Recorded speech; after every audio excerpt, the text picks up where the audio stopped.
multidisciplinar de diabetes, eu agradeço muito à comissão organizadora pelo honroso convite. Nesta minha apresentação, eu vou comentar sobre o impacto do diabetes mellitus nas doenças cardiovasculares. O título, basicamente, é sobre a prevenção e a detecção ao melhor controle cardiovascular. Então, entendi eu que é melhor controle cardiovascular e não melhor controle do diabetes, que outros colegas que irão me suceder estarão falando sobre esse tema. Não existe conflito de interesse nessa minha apresentação e eu quero iniciar essa apresentação mostrando para vocês que há muito tempo nós sabemos que a primeira causa de morte que nós temos no Brasil e no mundo são as doenças cardiovasculares, o infarto agudo do miocárdio, o acidente vascular cerebral. Também seria a mesma coisa que nós dizemos que aqui no Brasil nós temos em torno de 300, 350 mil mortes por doença cardiovascular. A cada 2 minutos alguém está morrendo de infarto ou doença cardiovascular. Nesse quadro, nós observamos que isso já no ano 2000, a doença cardiovascular estava como primeira causa e que se colocava como 7ª causa o diabetes mellitus. Entretanto, o diabetes não é tão inocente assim como parece. Nós sabemos, basicamente, que nós temos na população brasileira em torno de 7, hoje até mais, milhões de brasileiros portadores de diabetes mellitus. Se nós fizermos uma distribuição por idade, nós observamos que a partir dos 35 anos de idade é que nós temos a maior incidência do chamado diabetes tipo 2. E esse tem tudo a ver com a doença cardiovascular, visto que os dois têm um elo de ligação em comum. E eu chamaria esse elo de ligação em comum ao fenômeno de inflamação. O paciente diabético, ele é um paciente inflamado, porque ele tem vários mecanismos de produção de inflamação, e nós sabemos hoje que nos fenômenos de aterosclerose, como eu vou comentar mais adiante, a aterosclerose também tem, dentro da sua fisiopatologia, um dos mecanismos de iniciação, o desencadeamento de atividade inflamatória aumentada. Nós também temos que ter o conhecimento que, se nós vamos falar de doença cardiovascular, nós precisamos conhecer a história natural das doenças cardiovasculares e aplicar isso ao diabetes. Então, nós sabemos que existem fatores de risco para a doença cardiovascular que nós chamamos não modificáveis, como o sexo, a idade, a herança genética. Então, a pessoa nasce dentro de uma família portadora de diabetes, portadora de doença cardiovascular, aí ela tem maior chance de desenvolver esse problema. À medida que a idade avança, o risco cardiovascular aumenta e também ele é muito mais prevalente no sexo masculino, mas isso até a mulher atingir a idade da perimenopausa. Então, nesse período, ela começa a perder a proteção do estrógeno e a prevalência da doença começa a se igualar ao do homem em determinadas situações, até ultrapassar o homem na sua prevalência de desenvolvimento de doença cardiovascular no sexo feminino. Junto com isso, nós sabemos que existe aquilo que nós podemos atuar mais, que são os fatores de risco modificáveis. O tabagismo, alimentação inadequada, sobre excesso de sal, excesso de gordura, excesso de carboidrato, são todas situações que vão favorecer o aparecimento de doenças cardiovasculares por mecanismos diretos ou indiretos. O excesso de álcool também e o sedentarismo, a inatividade física, onde nós sabemos que numa população como a nossa brasileira, mais de 35%, mais de 60% da população é considerada inativa. Existem também alguns outros determinantes que levam à doença cardiovascular conhecidas hoje, que são condições socioeconômicas, ou seja, os indivíduos de baixa classe social, ou economicamente falando, teriam mais chance de ter essas complicações cardiovasculares por mecanismos outros, também culturais e ambientais, favorecendo o aparecimento das doenças cardiovasculares. Quando nós falamos de fatores de riscos intermediários, que são aqueles que vão levar ao desencadeamento daquele desfecho duro, como a doença coronária, a doença cerebrovascular, a doença vascular periférica, o próprio diabetes e as neoplasias, nós temos na hipertensão, na dislipidemia, na obesidade ou sobrepeso e também na própria intolerância à glicose, os principais fatores ditos intermediários, que são fatores que também podem ser trabalhados na tentativa de fazer aquilo que é o tema da nossa aula, prevenir o desenvolvimento da doença cardiovascular nos pacientes diabéticos também.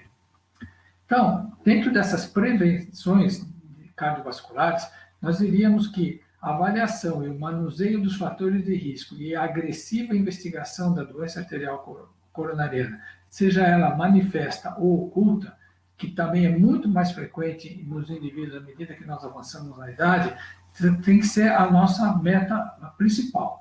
Não só do ponto de vista de, na identificação, fazer o tratamento apropriado farmacológico, mas também, principalmente, as medidas não farmacológicas dentro da prevenção desses desfechos. A redução de peso, a restrição de sal, o exercício e controle do consumo de exercício físico e também o controle do consumo de álcool.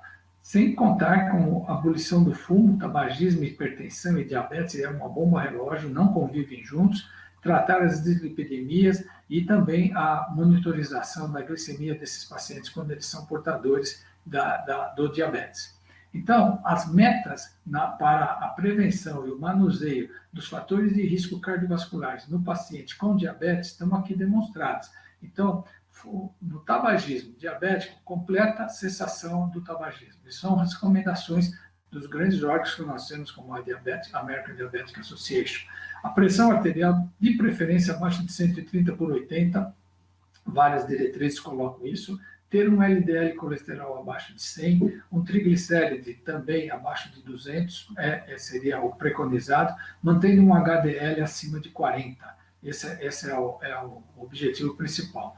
A utilização dos indivíduos acima de 55 anos, portadores de diabetes, que são classificados como alto risco cardiovascular, hoje está consagrado o uso da aspirina para esses pacientes, na tentativa de melhorar o estado protrombótico desse paciente diabético de alto risco cardiovascular. Manter uma glicemia com uma hemoglobina glicada abaixo de 7% e controlar o peso desse paciente através de dieta e através também da atividade física. A recomendação de atividade física para esses pacientes é fundamental no controle não só do diabetes, mas na prevenção daqueles fatores de risco intermediários para desfechos mais duros, como a hipertensão, como a dislipidemia, como a obesidade, tá certo?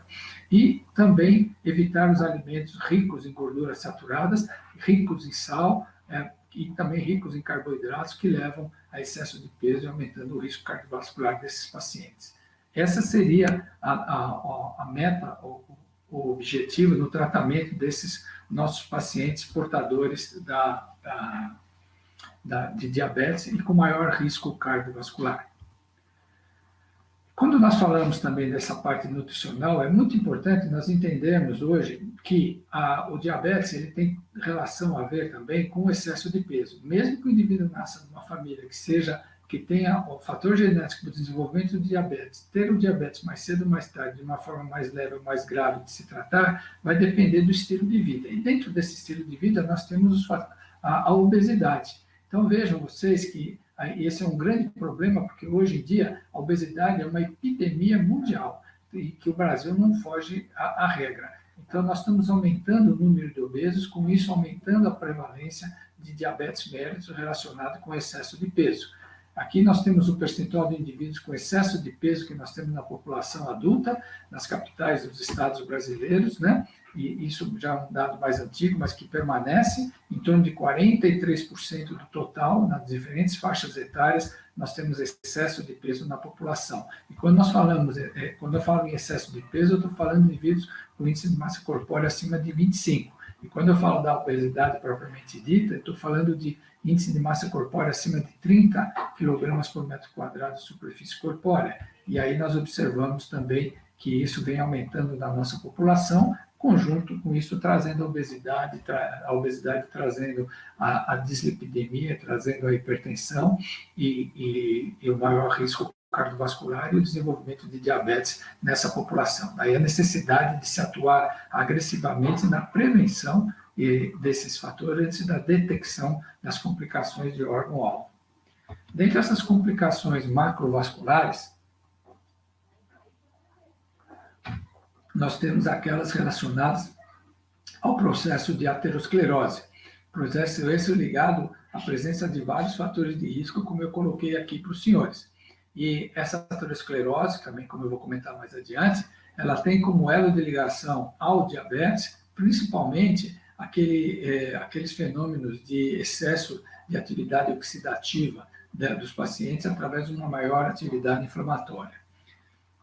e isso levando à doença arterial coronariana, a doenças cerebrovasculares e também as doenças arteriais periféricas, seja de carótida, seja de membros inferiores, que não são incomuns de serem encontrados no paciente diabético com alto risco cardiovascular. E aí é o objetivo nosso no tratamento, na prevenção desse alto risco cardiovascular. Portanto, nós sabemos hoje que o risco de doença cardiovascular no paciente diabético é de 2 a 8 vezes maior do que a população geral.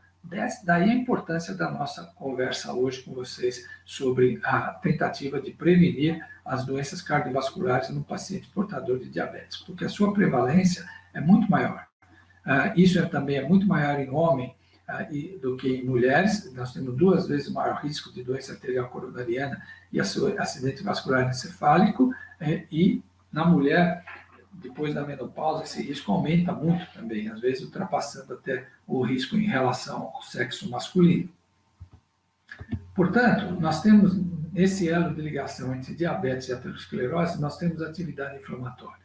E essa atividade inflamatória, ela surge de vários mecanismos, mas um dos mecanismos principais que nós temos é a atividade inflamatória que se inicia a nível renal e isso pode se propagar para o resto do organismo. Já é conhecido hoje que o diabetes pode provocar dano em órgãos-alvos, mesmo antes da glicemia se alterar. Então, ainda no estado pré-diabético, que é um estado também conhecido como estado inflamatório, nós temos a chance de provocar danos de órgão-alvo. Daí a necessidade de se detectar o mais precocemente esse tipo de alteração. Então, nós sabemos que essa relação entre aterosclerose e inflamação já é bem conhecida, e que quando nós temos perda de proteína, já nos seus fatores iniciais, ou mesmo antes de aparecer a proteína na urina, já existe a possibilidade de que alguma coisa acontece a nível de túbulos renais que leva a modificações do interstício, a região túbulo intersticial, leva a alterações ali que provocam aumento da atividade inflamatória, aumento da atividade simpática, aumento da atividade do sistema renina-angiotensina, todas essas situações que se contrapõe ao desenvolvimento, favorece o desenvolvimento do fenômeno aterosclerótico e, com isso, também as complicações cardiovasculares. Então, essa reabsorção de proteína pelos túbulos renais, elas provocam essa intensa atividade inflamatória, como eu vou mostrar mais adiante para vocês. Além da atividade inflamatória, a atividade do sistema renina-angiotensina exacerbada e aumento da atividade simpática, tá? Tudo isso relacionado com o aumento do risco cardiovascular. É por isso que quando nós olhamos alguns estudos clássicos, já mais antigos, que mostram que quando eu tenho pacientes que não têm diabetes, o paciente com diabetes, ele tem maior chance de ter risco cardiovascular. E quando eu olho um indivíduo que não tem perda de proteína na urina e que apresenta perda de proteína na urina, seja o diabético, seja o não diabético, essa presença de perda de proteína na urina leva a um aumento muito grande da chance do indivíduo ter um infarto agudo do miocárdio, um acidente vascular cerebral, ou um aumento da mortalidade geral, ou mesmo um aumento da hospitalização por insuficiência cardíaca. Então, qual seria o elo de ligação dessa relação de aumento de albuminúria com incidência de eventos cardiovasculares? Aqui eu tenho uma microfotografia eletrônica de um capilar glomerular. O capilar glomerular é uma camada unicelular que deita sobre uma estrutura no mesângio chamada membrana basal, que separa o mesângio desse capilar glomerular. Nós lembramos que existe uma unidade funcional renal, tem o glomérulo, que é constituído por um tufo de capilar glomerular e pela cápsula de Bowman. Esse tufo de capilar glomerular, eu peguei uma unidade que é o que está mostrado aqui para vocês no lume, mostrando a luz do capilar glomerular. Ele é a pura expressão do endotélio. Vejam vocês que essas células endoteliais centram sobre a estrutura chamada membrana basal e essa membrana basal para dentro do mesângio. Aumento de pressão intraglomerular, excesso de LDL oxidado e excesso de glicose e excesso de albumina, ou a presença de albumina aqui, podem, por aumento de pressão, ser extravasadas para dentro do mesângio. Também, por lesão endotelial pela doença, seja pelo diabetes, seja pela hipertensão, algum outro tipo de doença, você pode ter o extravasamento de LDL oxidado, de glicose ou mesmo de albumina, E esse mesanjo, que está no estado quiescente, quando recebe o estímulo dessa substância, dessa glicose, desse LDL oxidado ou dessa albumina, ele começa a se expandir, ele comprime o tufo de capilar glomerular e pode levar ao que a gente chama de hialinização do glomérulo. Fenômenos esses que acontecem tanto na hipertensão, quanto no diabetes, quanto em outras patologias. Mas o que isso tem a ver com a inflamação? Então, vejam vocês que, à medida que essa proteína passa aqui que essa albumina passa pelo glomérulo, ela cai nos túbulos renais. E aí ela se inicia um intenso processo de reabsorção tubular dessa proteína, porque o organismo não quer perder a albumina.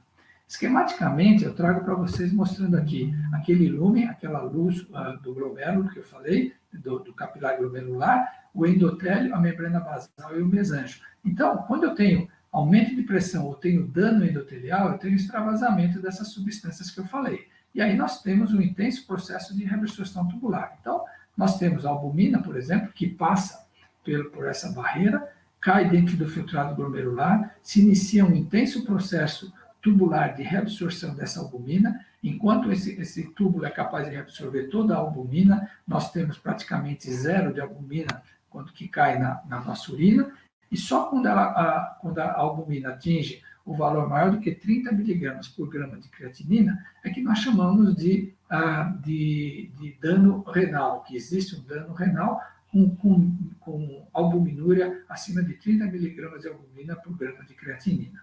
Entretanto, mesmo antes de nós chegarmos nesses 30 miligramas de albumina por grama de creatinina, nós começamos a ter muita absorção desse transporte de albumina para dentro dos túbulos renais. E o que isso acontece aí? Acontece não só aí, mas sistemicamente, uma intensa atividade inflamatória. Todas essas letrinhas que estão aqui são marcadores inflamatórios, que estão já vários estudos mostrando o aumento dessa atividade inflamatória na região túbulo-intersticial. Também, como eu comentei, existe ativação do sistema renina-angiotensina, um maior estímulo para a fibrose intersticial, da apoptose e infiltração de monócitos aqui dentro. Então, o que determina o prognóstico dentro de uma nefropatia diabética é o estado do túbulo intersticial. Túbulo interstício com muita fibrose, pouca celularidade, isso já não tem tanta chance de ser regredido quando se inicia o tratamento intensivo. O máximo que a gente consegue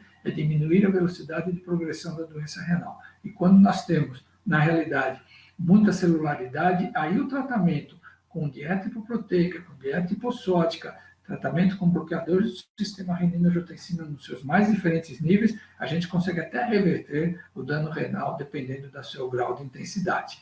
Mas o que eu comento aqui com vocês é que nós temos esse número, 30 miligramas por grama de creatinina, como marcador de dano renal. Entretanto, nós sabemos, então, que quando nós olhamos a microalbuminúria, acima de 30, ela é relacionada com dano renal. E a queda da taxa de filtração glomerular também é relacionada com dano renal. Entretanto, existe a relação da queda da taxa de filtração glomerular com o dano renal somente quando nós temos um clearance de creatinina que vem de 60 para baixo.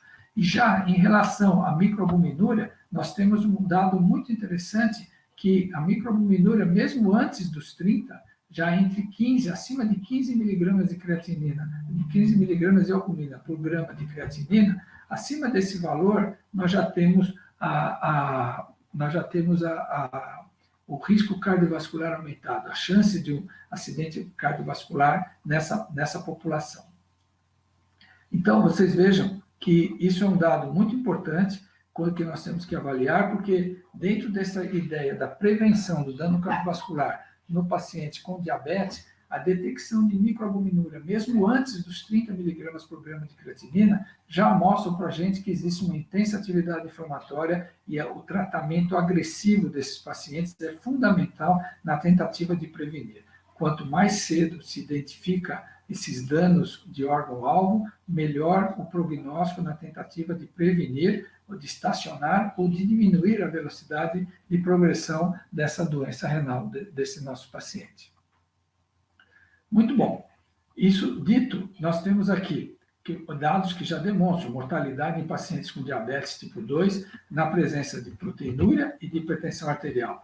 quem tem só hipertensão, tanto homem como mulher, tem uma taxa de mortalidade muito menor do que quem tem a presença desses dois fatores, hipertensão e proteinúria, tanto no homem quanto na mulher, a mortalidade é muito mais alta, relacionando essa mortalidade cardiovascular com tudo isso que eu comentei anteriormente com os senhores. Também vejam que ela é, sem dúvida, hoje, baseada no que nós comentamos, essa perda de proteína na urina, quanto maior a perda, maior o risco cardiovascular. Então, uma coisa é você ter albuminúria, aquilo que nós chamávamos de microalbuminúria, quando nós temos a perda de 30 até 300 miligramas por grama de creatinina, hoje nós temos que acima de 300, essa mortalidade é muito maior, ou seja, quanto maior a proteinúria desses pacientes, maior é o risco cardiovascular que eles apresentam.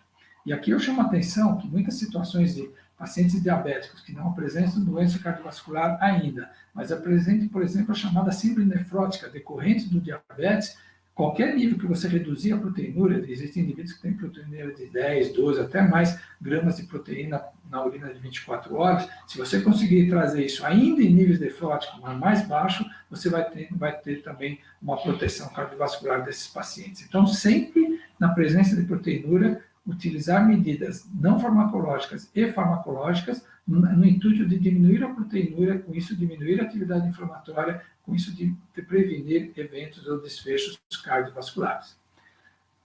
Quando nós falamos de risco cardiovascular, que é o tema da nossa apresentação, no paciente diabético, é importante que nós tenhamos em mente que esse risco cardiovascular tem que ser caracterizado como o que nós chamamos de risco cardiovascular global. Porque o mais importante do que simplesmente taxar o indivíduo como portador de diabetes, de hipertensão, de dislipidemia, é caracterizar esse paciente que tem diabetes se ele está dentro do que nós chamamos de risco cardiovascular baixo, médio, intermediário e alto. Vejam vocês que os pilares na prevenção cardiovascular é um elemento fundamental, sem dúvida nenhuma, é o estilo de vida saudável. Então, dietas adequadas, atividade de física regular, manutenção do peso corporal, afastamento do vício do tabagismo, do excesso de álcool, são medidas que, sem dúvida nenhuma, atingem o que nós chamamos da prevenção, principalmente naqueles pacientes de alto risco. Mas isso nós indicamos para todos os pacientes diabéticos, seja de alto, médio ou baixo risco, porque com isso a gente estaria realmente prevenindo as complicações cardiovasculares da doença diabética.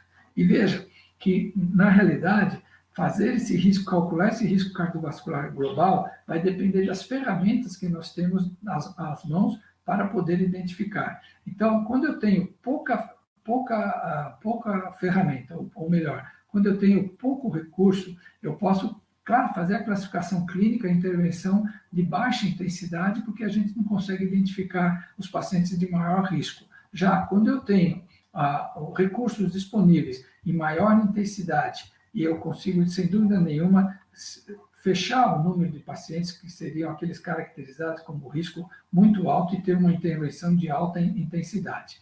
Porque, na realidade, a precocidade na identificação de dano de órgão-alvo é o que vai ser fundamental. E eu sempre utilizo o exemplo tanto do ponto de vista de coração quanto do ponto de vista renal. Uma coisa é eu medir creatinina, outra coisa é eu calcular o clearance da creatinina, ou a taxa de filtração glomerular. Taxa essa que só se altera depois que eu perdi mais de 50% de função renal. Então, eu posso ter um indivíduo que tem uma taxa de filtração glomerular reduzida e que ainda tem uma creatinina normal, que se eu basear na minha avaliação somente pela creatinina, eu vou dizer que esse indivíduo não tem dano de órgão-alvo e, com isso, ele não vai ser classificado como um paciente de alto risco cardiovascular, sendo um paciente portador de diabetes. Uma classificação totalmente errônea. Da mesma forma, eu tenho em relação ao eletrocardiograma e o ecocardiograma. O ecocardiograma ele é muito mais precoce que o eletro na detecção de dano de órgão-alvo, como a hipertrofia ventricular esquerda, a disfunção ventricular esquerda e assim por diante. Então, quanto mais precoce eu identificar, melhor. Para isso, eu preciso de maior tecnologia à mão para fazer esses cálculos. Do ponto de vista de creatinina e clearance de creatinina, simplesmente ter um aplicativo que permite, baseado no clearance, no sexo e no peso do paciente, nós conseguimos identificar a fazer muito bem a correlação com aquilo que a gente fazia no passado, que é a coleta de urina de 24 horas para avaliação da taxa de filtração glomerular. Aqui eu tenho um quadro que explica direitinho os achados no exame clínico que são indicativos do que é alto risco ou da necessidade de exames laboratoriais. Então, eu tenho, na avaliação clínica inicial, eu vou ver se o indivíduo tem manifestações clínicas de aterosclerose, se ele tem placa em carótida, placa nas pernas, se ele tem história de angina, se ele tem alguma coisa que sujeite a aterosclerose, identifique, ele é classificado como indivíduo de alto risco e tem que ter intervenções intensivas na prevenção.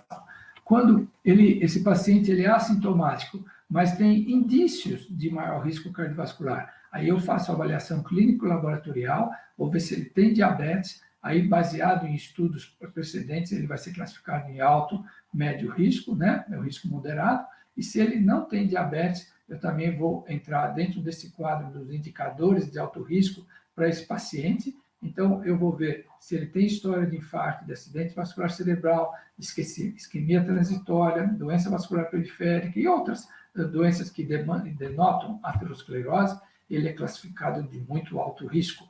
E com os indicadores intermediários, seja pela faixa etária acima de 45 anos nos homens, 55 anos nas mulheres, as manifestações de aterosclerose, que seriam pelo exame clínico sopros arteriais carotídeos, que nem sempre indicam aterosclerose, mas de modo geral indicam sim, diminuição ou ausência de pulsos periféricos, história familiar de doença aterosclerótica, diagnóstico prévio de diabetes, intolerância à glicose diminuída, isso sem dúvida também é importante, o diabetes gestacional, lembrar disso, diagnóstico prévio de dislipidemia, também da síndrome do ovário policístico, que tem muito a ver com atividade inflamatória, excesso de cortisol e também risco cardiovascular, tabagismo, obesidade, como eu já comentei, hipertensão arterial e a história de doença renal na família seria outra coisa importante que nós temos que levar em consideração na classificação desse paciente entre risco moderado e um risco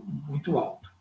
Portanto, essa classificação de risco cardiovascular global, ela passa pela avaliação clínica, uma história clínica muito bem tirada, um exame clínico muito bem feito e uma avaliação laboratorial pela glicemia desse paciente, pelo colesterol total, HDL, e nessas situações, sempre nós temos que avaliar o indivíduo que já tem creatinina alterada, ele é sempre classificado como alto risco, e também quando o exame de urina mostrar a chamada microalbuminúria, e lembre que microalbuminúria é classificado como presente acima de 30, mas já acima de 15 miligramas por grama de creatinina, essa microalbuminúria já identifica uma atividade inflamatória aumentada e um risco cardiovascular aumentado nesses pacientes. Através do eletrocardiograma ou do ecocardiograma, a identificação da hipertrofia ventricular esquerda já demanda dano de órgão-alvo. Em relação ao ecocardiograma nesses pacientes, a presença de um átrio esquerdo aumentado, junto com uma disfunção diastólica do ventrículo esquerdo, ela é considerada dano de órgão-alvo. Enquanto somente a disfunção diastólica do átrio esquerdo, sem alteração da disfunção diastólica do ventrículo esquerdo, sem alteração do tamanho do átrio esquerdo, isso já não chama atenção como dano de órgão-alvo. Então, mais uma vez, dano de órgão-alvo do ponto de vista de coração, na presença de hipertensão arterial, átrio esquerdo aumentado com disfunção ventricular diastólica, caracteriza dano de órgão-alvo e muda a classificação desse paciente para um paciente de alto risco, seja um paciente diabético ou um paciente não diabético, mas muito mais na população de pacientes diabéticos. Então, essa história familiar prematura também, a idade, como eu já comentei, e as manifestações de doença aterosclerótica como fatores de risco para a doença cardiovascular. E aqui a gente coloca que o próprio diabetes per se também já coloca o indivíduo dentro de um fator como risco cardiovascular aumentado. Então, a prevenção baseada no conceito de risco cardiovascular global significa orientar esforços preventivos não pelos riscos atribuídos à elevação dos fatores isolados, como pressão, colesterol, mas sim pela somação do risco decorrente desses múltiplos fatores que vai ser estimada pelo risco absoluto global em cada indivíduo, como nós comentamos. Termino a minha apresentação trazendo esta informação que eu acho que é o mais importante que deve ser associado nos pacientes portadores de diabetes, mas principalmente naqueles ditos pré-diabéticos que apresentem intolerância à glicose, principalmente aqueles que têm história familiar de diabetes.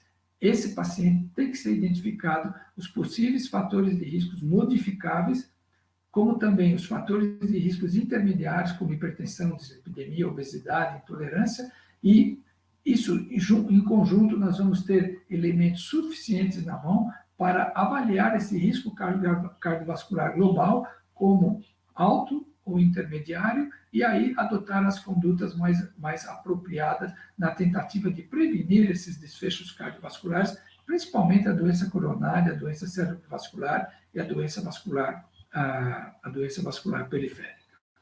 É isso que eu tinha para trazer para vocês nesse tempo de apresentação.